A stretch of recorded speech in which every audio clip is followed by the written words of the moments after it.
Hello ఏంటి సిగ్గుపడుతున్నావా? చూసావా మన పెళ్లి ఎంత యాక్సిడెంటల్ గా జరిగిపోయిందో?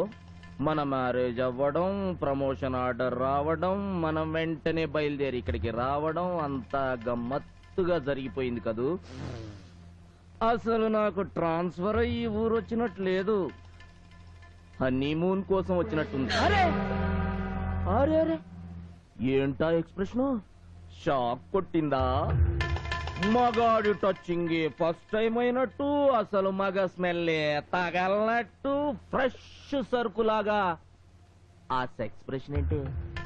అరే నీ తస్సదియా, శవాన్ని చూడగానే సూసైడా మర్డరా అని క్షణాల్లో తేల్చి చెప్పే నా ముందే ఫ్రెష్ అన్న ఇంప్రెషన్ కొట్టేయాలని ట్రై చేస్తున్నావా? తప్పమ్మా, అంతొద్దమ్మా. ఆడది రోడ్డు మీద కనబడితే మగాడు దాని బాడీ మొత్తం ఎక్స్రే చేసి ఆబగా చూస్తాడే, అలాంటిది నువ్వు వాడికి బెడ్ మీద హెడ్ నుంచి బొడ్డు దాకా టోటల్ బాడీ హ్యాండ్ వర్క్ చేసేసావు కదే. పెదాల నుంచి పాదాల దాకా ఎంజాయ్ యువర్ సెల్ఫ్ అని అప్పనంగా అప్పజెప్పేస్తే అసలే వయసులో ఉన్నాడు, ఆడు వదిలిపెడతాడా? అబ్బో, మోఖం నుంచి మోకాల దాకా రోడ్డు రోలర్ దున్నినట్టు దున్నేసి ఉంటాడు కదూ. అసలే అరవిరిసిన అందగత్తివి, బాడీ మొత్తం వెన్నపోస్తం మర్దించి మరీ పెంచుంటావు. ఎవడు మాత్రం వదిలిపెడతాడులే. అయినా సంగతులన్నీ మనకెందుకు గాని, ఇవాళ మన ఫస్ట్ నైట్. ఓ సారీ సారీ సారీ, మన ఇద్దరికి కలిపి ఫస్ట్ నైట్. ఇప్పటికే చాలా టైం వేస్ట్ అయిపోయింది గాని దా పడుకో. నువ్వు కాసేపు కళ్ళు మూసుకొని ఆడిని ఊహించుకో, ఈలోగా నా పని నేను కానిస్తా. అడ్జస్ట్ అవ్వాలి మరి. దా దాదా రమ్మంటే అలా చూస్తావేంటే? నా సీల్డ్ ప్యాకింగ్ సెకండ్ హ్యాండ్ వైఫా? అవును, నేను సెకండ్ హ్యాండ్. నా మొగుడికి హెడ్ బొడ్డు చూపించడం మాత్రమే కాదు, కలిసి పడుకుని బ్లడ్ కూడా కలుపుకున్నావురా. మెడ తోడ అని లేకుండా, రాత్రి పగలు చూడకుండా, ఎక్కడ పడితే ఎక్కడ, ఎప్పుడు పడితే అప్పుడు తొక్కట్టు పడ్డావురా. రారా రా, నా మొగుడితో ఎగిరిపడ్డ ఈ శరీరంతో చెత్త కుండీలో దొరికిన ఎంగిల విస్తరి కోసం ఆరాడపడే కుక్కలా వచ్చి పర్లురా పర్లు. ఆడది ఇష్టపడి మనసుని శరీరాన్ని ఒక్కడికే ఇస్తుంది. అది నేను తీరుకి ఎప్పుడో ఇచ్చేశాను. అతనే నా భర్త, నా సర్వస్వం. నేను చచ్చిన అతని భార్యగానే చూస్తాను. అయినా నన్ను తిట్టే హక్కు నీకెవరా ఇచ్చింది? నాకు పెళ్ళైందని తెలిసి కూడా మమ్మల్ని విడదీసి నా వెనకాలన్న ప్రాపర్టీ కోసం పెద్ద వీరతలిగా పంతుల్లాగా బిల్డప్ ఇచ్చి నన్ను పెళ్లి చేసుకుంది నువ్వురా. నువ్వురా లోపలివి. రే, నా చేత నువ్వెన్ని చిందులేయించినా నా పరాయి మీద పడ్డానని సరిపెట్టుకుంటాను రా. నీలాంటి బ్రోకర్ గాడితో లోపల గాడితో బతకడానికి డిసైడ్ అయినప్పుడే నేను బండరాయిగా మారిపోయాను రా. రారా రా, వచ్చి తమతో సంసారం చెయ్యి. రారా.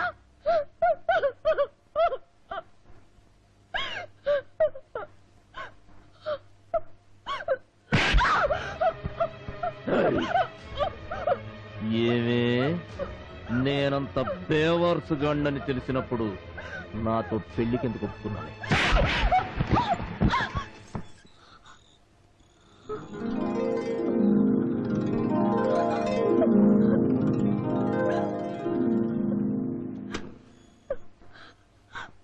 ఏంటలా చూస్తున్నావు? అరిచి ఘీ పెట్టావుగా, వాడే నా మొగుడు, వాడే నా మనసులో ఉంది, వాడే నా సర్వస్వం అని. అందుకే వాడికే అప్పచెప్పా. నన్ను బ్రోకర్ అన్నారుగా నువ్వు అతని తాతగారు, అందుకే బ్రోకర్ పని చేసి మీ ఇద్దరిని కలిపా. నా బ్రోకర్ కమిషన్ నాకు ఇచ్చేస్తే నా దారి నేను చూసుకుంటా. బ్రోకర్లు డీల్ కుదర్చడానికే గాని చెడగొట్టడానికి కాదని ఇప్పటికైనా అర్థమైందా తాతగారు? పిచ్చిదానా, నిన్ను చేసుకుంది నీతో కాపురం చేసి మొగుడుగా సెటిల్ అవుదామనో, మీ నాన్న ఆస్తి కొట్టేద్దామనో కాదు, మిమ్మల్ని కలపాలని. మీ ప్రేమ గురించి నాకు తెలుసమ్మా, కానీ రేంజ్ డిఫరెన్సులు ఉన్న ప్రేమలు మీ నాన్న లాంటి పెద్ద మనుషులు అడ్డుపడితే రోజుల్లో మాసిపోతాయని, గంటల్లో సమసిపోతాయని తెలిసిన వాణ్ణి కాబట్టే మిమ్మల్ని విడగొట్టడానికి ప్రయత్నించాను. మహా అయితే మాసిన గడ్డం తీసేదాకా మనసులో ఉంచుకుంటావు, మాక్సిమం ఓ బ్రాందీ బాటిల్ తాగి మర్చిపోతావు. కొన్నాళ్ల పాటు దేవదాసై మారిపోతామని ఎక్స్పెక్ట్ చేశా. తను కూడా పాత గాయాన్ని మర్చిపోయినట్టు వదిలేస్తుందనుకున్నాను. కానీ ఇద్దరే ప్రేమను గెలుచుకోవడం కోసం ప్రాణాలివ్వడానికి కూడా వెనకాడరని చాలా లేటుగా తెలుసుకున్నాను. ఇంకా సాగదీస్తే మీ నాన్న మీ ఇద్దరిని బతకనివ్వడని డిసైడ్ అయ్యే ఈ నాటకం ఆడాను. అంతేగాని మాంసం తిన్నట్టు మీ ప్రేమను తినేసే మృగాన్ని కాదమ్మా. నువ్వన్నావు కదమ్మా నేను ఒక నాపరాయినని. ఈ నాపరాయి కూడా గుండెకాయ ఉందమ్మా. ఈ మోటు మనిషికి కూడా మనసు సంగతి తెలుసు. మీ అంత గొప్ప ప్రేమ కాకపోయినా నాకు ప్రేమ అంటే తెలుసు.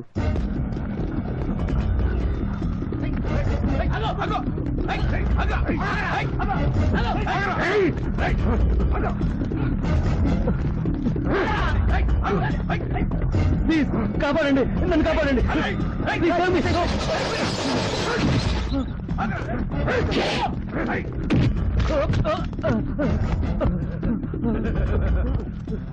నన్నేం చేయదు, నీకు దండం పెడతా. నన్ను వదిలే, నన్నేం చేయదు. నిన్నేం చెయ్యనురా. ఈ లోకం నుంచే నీకు విముక్తి కలిగిస్తా. చంపేస్తా. వద్దు, నీ కాళ్ళు పట్టుకుంటా, నన్ను చంపొద్దు. వద్దు ప్లీజ్, వద్దు నన్ను చంపొద్దు. వద్దు ప్లీజ్, వద్దు. నీకు ఎంత ధైర్యం ఉంటే నా మీదే కేసు పెడతావరా? వద్దు, నన్ను చంపొద్దు. వద్దు, నన్ను చంపొద్దు.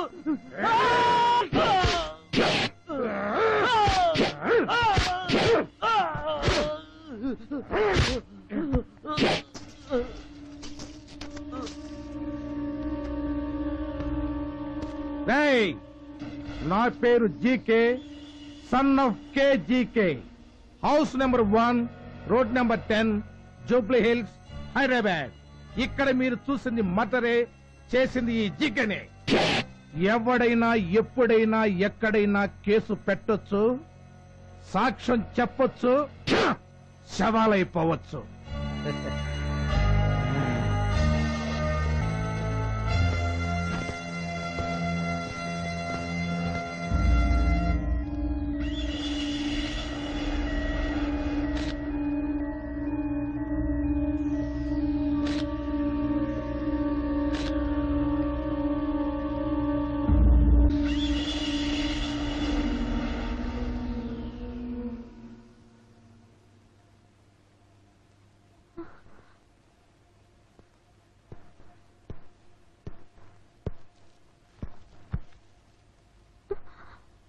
మీరేం భయపడకండి.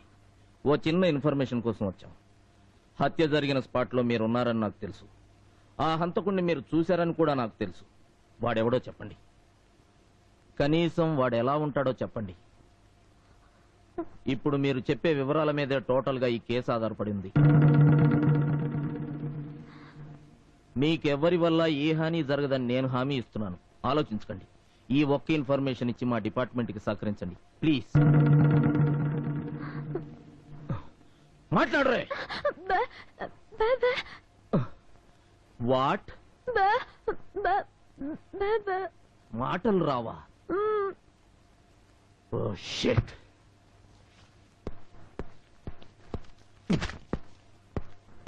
Pen please doctor.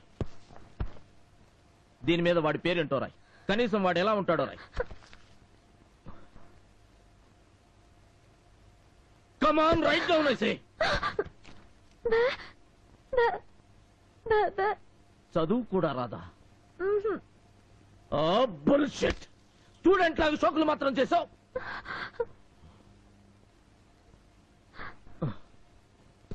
Sorry. I'm sorry doctor.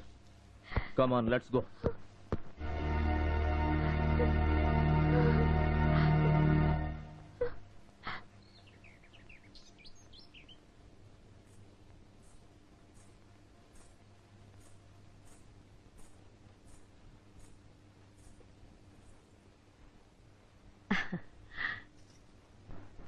కూర్చోమ్మా.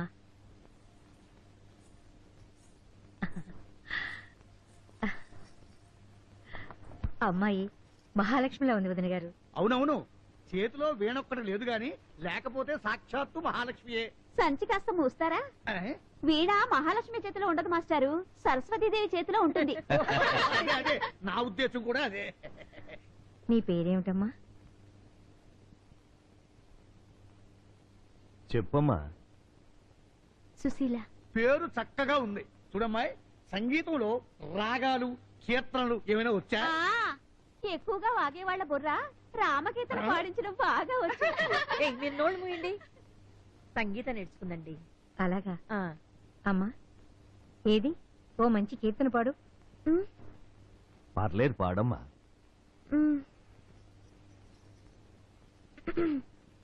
పలుకే బంగారమాయేరా కోదండ పాణి, పలుకే బంగారమాయేరా, పలుకే బంగారమాయే పిలచీన పలుకవేమి, పలుకే బంగారమాయేరా, పలుకే బంగారమాయే పిలచీన పలుకవేమి, కలలో నీ నామస్మరణ మరువా చక్కని స్వామి, పలుకే పలుకే పలుకే పలుకే.